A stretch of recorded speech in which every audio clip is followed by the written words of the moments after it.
Let's turn our attention to 1 Corinthians chapter 13. Appreciate you joining me for this study.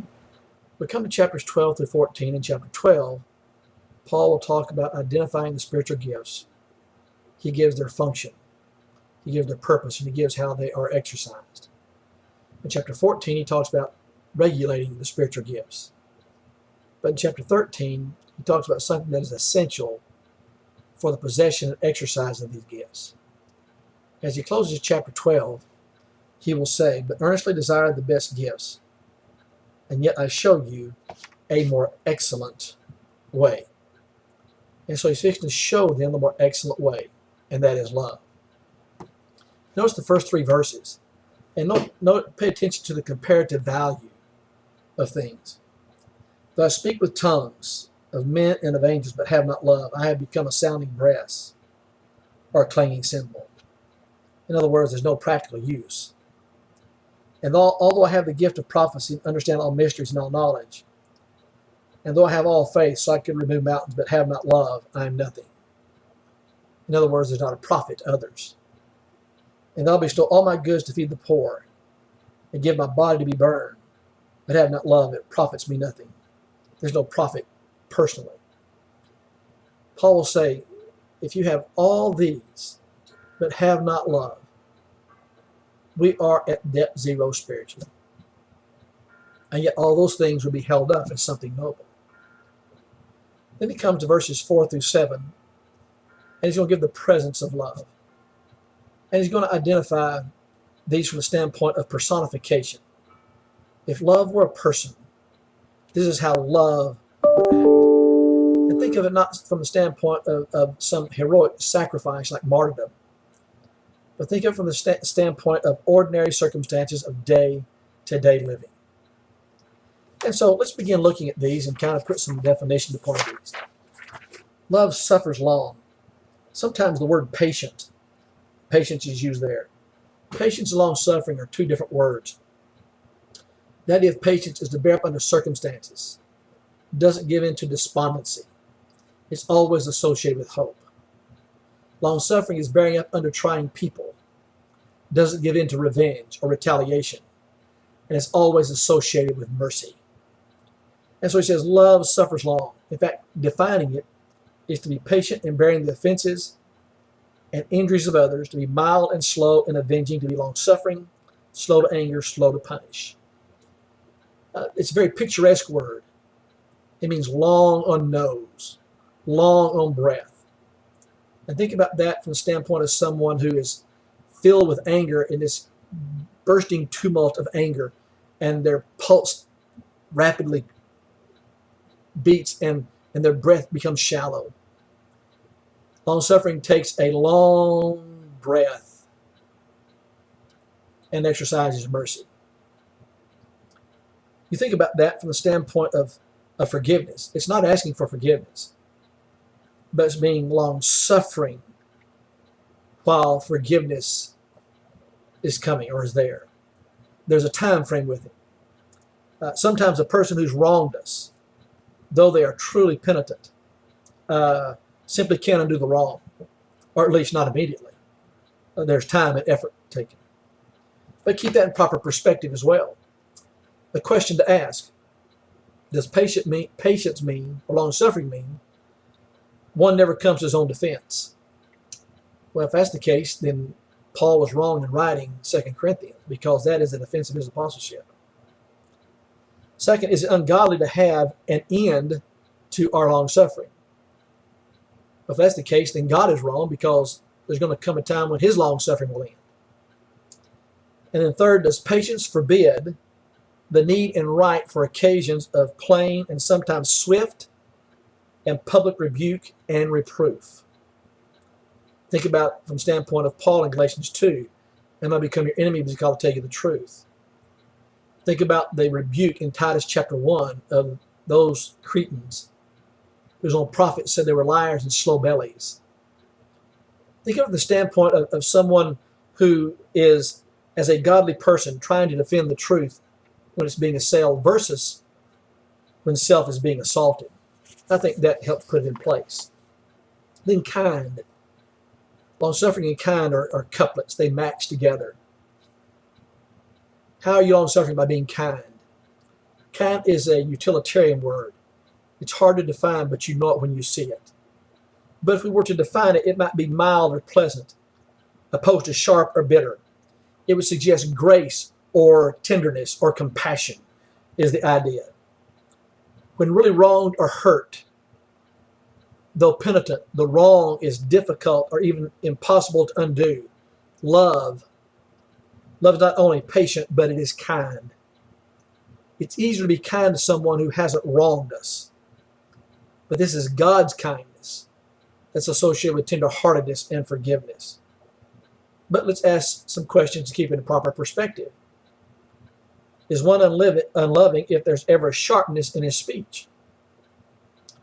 Well, do you remember what John said about those who are coming out to be baptized by him? He calls them a brood of vipers. In Matthew chapter 23, the Lord's strong denunciation, the scribes and Pharisees, he calls them hypocrites. And so, obviously, a strong rebuke and reproof, when properly given, is not unkind. Remember the couplets again. Patience or kindness with the idea of enduring under personal injury that would therefore connote kindness as a need in response. Think about it from the standpoint of a balance with a pretext for rudeness and coarseness when our feelings are hurt, or inconsiderate remarks come, or when there's neglect, like maybe in a husband-wife relationship. Don't follow through on things we said we would do, or are edgy when we're asked to do things, or maybe we're preoccupied with our work. And then we put the next set together, and he says, furthermore, love is not envy, does not parade itself, is not puffed up. The idea of love does not envy is a feeling of resentment or ill will, hostility toward another because of his welfare. Maybe it's over his wealth. Maybe it's over his reputation. Maybe it's over his education. Maybe over her beauty. Maybe over rank, station. Maybe over talents or happiness. And the point would be that whatever I could do to detract or diminish them or hurt them in any way, maybe through slander or some kind of damaging insinuation or rudeness, that's the spirit we're talking about. You think about the spirit of envy and how it's seen throughout the larger part of the Bible and religious history. I think in Acts chapter 7 it was through envy. Those who stoned Stephen moved against him. It was envy that put Jesus on the cross. You think about envy between Joseph and his brothers. Their conspiracy against him, their hateful speech against him. They sat down to eat a meal while their brothers in the pit, their cruel lying to their father. Think about Jacob and Esau, Moses and Miriam and Aaron. Think about David and Eliab. Think about the success of Moses and the honor that Moses received, and the success of David, and the honor David received. And it was because of envy. The desire to possess that which another possesses, I want to make my own, is the idea. And so you think about it from that standpoint. You think about it even from the standpoint of rivals. Like, for example, here in chapter 13, the rival over spiritual gifts. You have the competition between tongues and other gifts. And look in James chapter 3. You see that it's the root, envy is the root of division. Look at James chapter 3 and look at verse 1. My brethren, let not many of you become teachers, knowing that we shall receive a stricter judgment. Look at verse 14. But if you have bitter envy and self-seeking in your hearts, do not boast and lie against the truth. This wisdom does not descend from above, but is earthly, sensual, and demonic. Where envy and self-seeking exist, confusion, every other evil thing are there. Notice the family of words. First of all, self-seeking, boasting, lying, sensual, devilish, earthly. See those family of words that are there. Notice chapter 4 and verse 1. Where do wars and fightings come from among you? Do they not come from your desires for pleasure that war in your members? What lies at the root of the strife and the division and the wars. It's the envy that's there. But something else is interesting. Notice the absence of it. Turn to Numbers chapter 11. Numbers chapter 11. Look at verse 26 through 29. Numbers chapter 11, verse 26 through 29. Numbers chapter 11, verse 26. But the two men had remained in the camp. The name of one was Eldad, the name of the other was Medad. And the Spirit rested upon them. Now there were among those listed, but who had not gone out to the tabernacle. Yet they prophesied in the camp. A young man ran and told Moses and said, Eldad and Medad are prophesying in the camp. So Joshua the son of Nun, Moses' assistant, one of his choice men, answered and said, Moses, my Lord, forbid them. Then Moses said to him, Are you zealous for my sake? Oh, that all the people were prophets, and the Lord would put his Spirit upon them. You see the absence of envy there on Moses' part? You think if there was ever a person that had the right to be envied, it would be Jonathan over David. You think of the standpoint that the threat that Jonathan could have viewed David as being. Jonathan had a single victory, almost single-handedly, so did David. Jonathan was the heir apparent to the throne, but David was God's covenant heir to the throne. You think about how Jonathan received David. He said, I loved him as I love myself. So you see the absence of it. Now, in 2 Corinthians chapter 11 and verse 2, Paul will talk about a godly jealousy. When the spirit is stirred, the zeal is stirred to protect one's own, or zeal in behalf of someone that is a godly jealousy. He said, I was jealous with a godly jealousy of you. I wasn't going to give you up easily to these false teachers and these Judaizers. And so he has a godly jealousy for them. But then he will say, does not brag. The idea of brag is to boast, to glory in oneself in speech, talk in a self-admiring way. A brag would imply exaggerated claims and often an air of insolence and superiority. I think about, the false teachers, the Judaizers in 2 Corinthians chapter 11. They came bragging. In 2 Corinthians chapter 11, Paul will say, look, if you want to play that game, I'll play the part of the fool. But Paul wasn't bragging. He was using sarcasm with them, a sarcastic parody, you might say, with them. But you look at the Corinthians. They were filled with envy, and they were bragging about their teachers. They were bragging about their knowledge. They were bragging about their spiritual gifts. Bragging may include vainglorious actions. But think about this. Love seeks the welfare of the person loved. Bragging betrays a spirit of arrogance that does not hold the other person in the proper esteem. You think about the bragging among the Corinthians and how they were diminishing one another. Look at Proverbs chapter 27 for a moment. Proverbs chapter 27. Look at verse 2. Let another man praise you, and not your own mouth. A stranger, not your own lips. And so love elevates the other person. Bragging elevates yourself. And then back to 1 Corinthians 13. Is not arrogant, is not puffed up, does not parade itself. The idea of puffed up is just what it suggests. To puff up, to inflate. Here's the attitude behind the boasting. Boasting is the expression of the puffed up.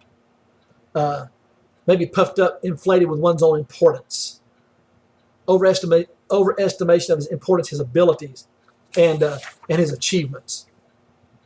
Again, you see that in Corinth.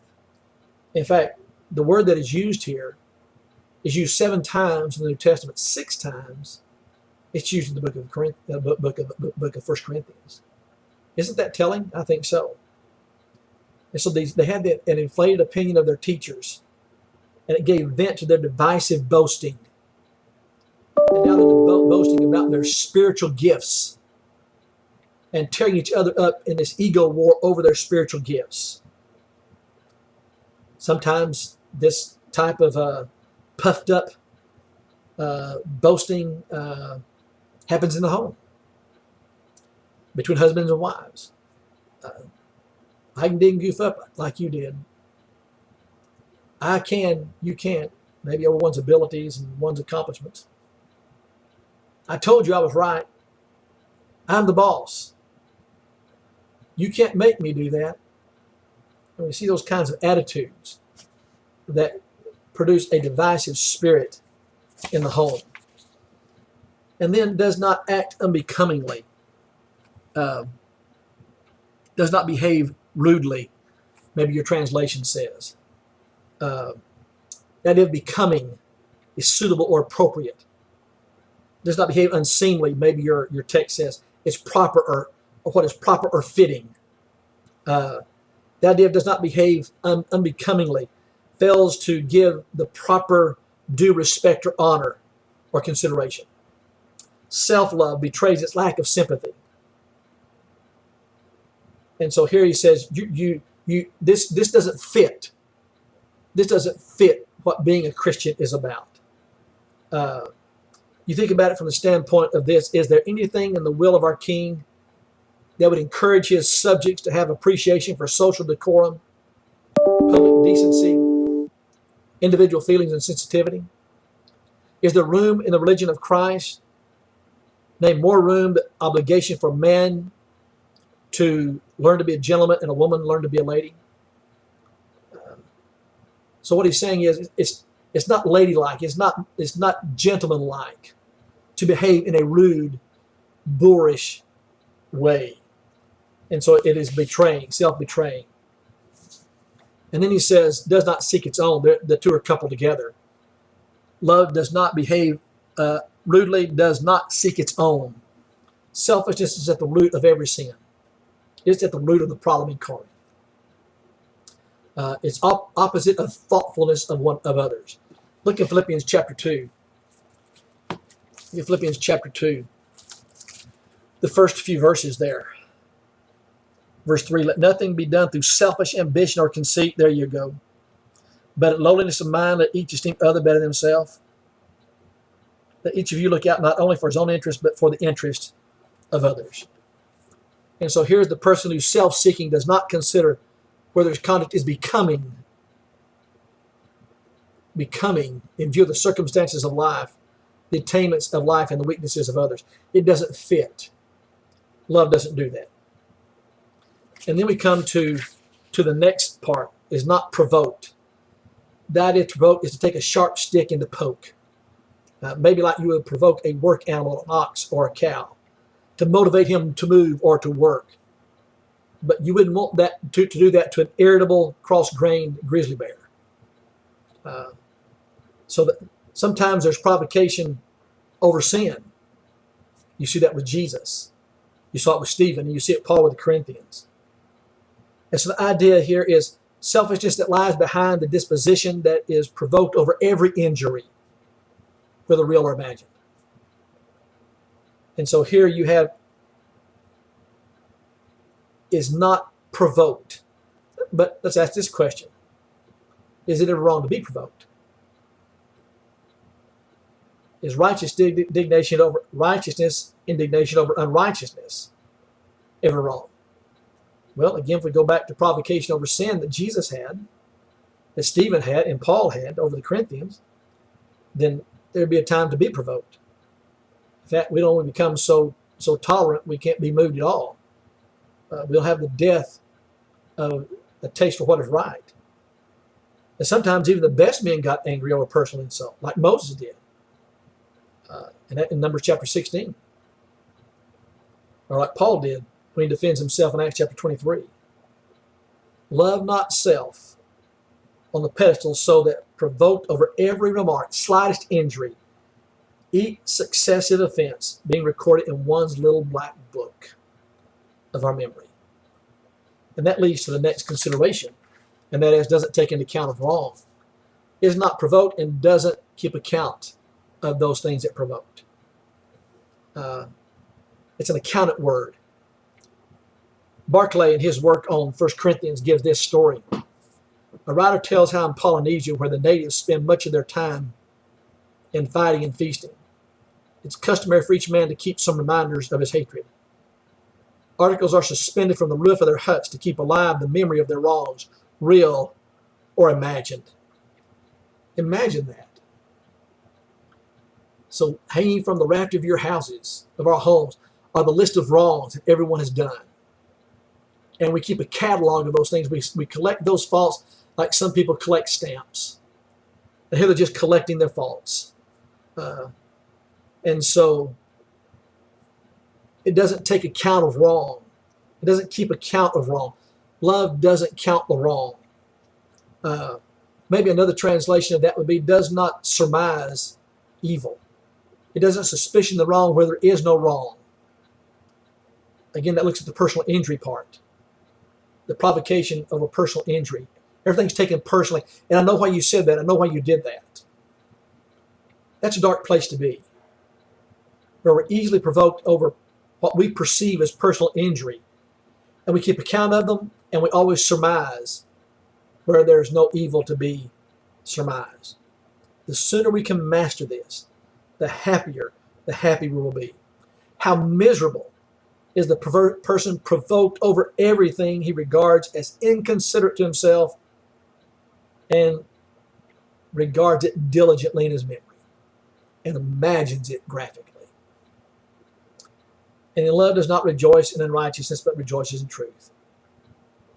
Why would anyone who wants to follow Christ and be like him rejoice over sin or when someone does what is wrong? Why would one mate rejoice when another mate does what is wrong? Love rejoices in what is right, not what is wrong. And then we come to what I call the catch-alls.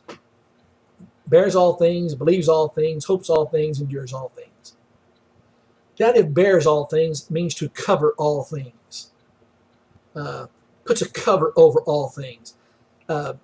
Someone said keeps things confidential, puts a cover over them. Not a talebearer, going about telling everything. Paul is a perfect example of this. Turn back to chapter 9 and verse 12. If others are partakers of this right over you, are we not even more? Nevertheless, we've not used this right, but endure all things. There's your word. Believes all things, not referring to believing the best of someone without sufficient evidence. But it's not putting the most evil construction on their deeds and motives either. It's believing the best that is to be believed about others. And then hopes all things. Believes is now, hopes all things is future. Hopes the best concerning others. Hope against hope, Paul will say in Romans chapter 8.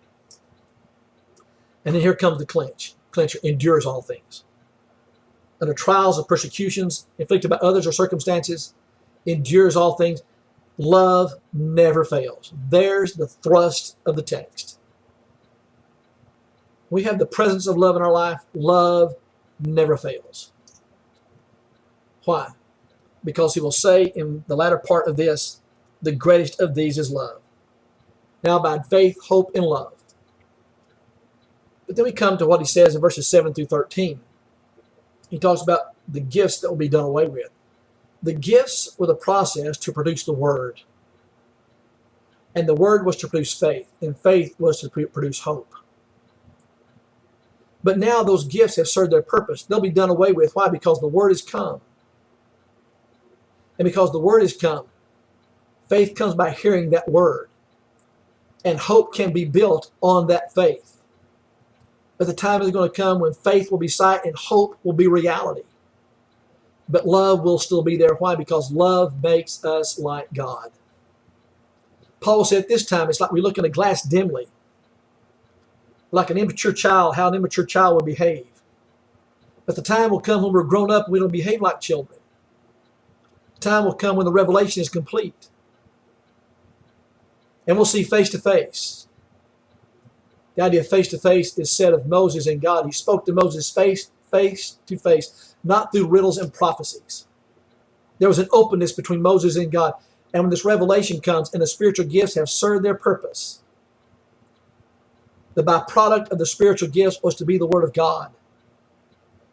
And the Word of God was to produce faith. But faith leads to hope. But one day, faith will be sight, hope will be reality, but love will remain. Therefore, love in its duration never fails, but also never ends, because it makes us like God. Well, I hope you appreciate this study, 1 Corinthians 13. Look forward to seeing you next time, being with you next time in chapter 14. Thanks for listening in.